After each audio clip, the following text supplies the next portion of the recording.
uzinduzi. Kwaya ya Edeni ya kanisa la Moravian Iti Manyanga Chunya wamekuandalia uzinduzi mkubwa wa albamu ya video nayo kwenda kwa jina la E Bwana Usinipite. Uzinduzi huu utafanyika ndani ya kanisa la Moravian Iti Manyanga Chunya siku ya Jumamosi tarehe 22 mwezi wa 8 mwaka 2026. Muda ni kuanzia saa 4 asubuhi na kuendelea. Kwaya mbalimbali na waimbaji binafsi watakuwepo kusindikiza uzinduzi huo kama vile Boni Moitege kutoka Dar es Salaam.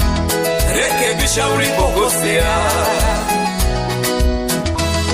rekebisha ulipokosea, usamehewe.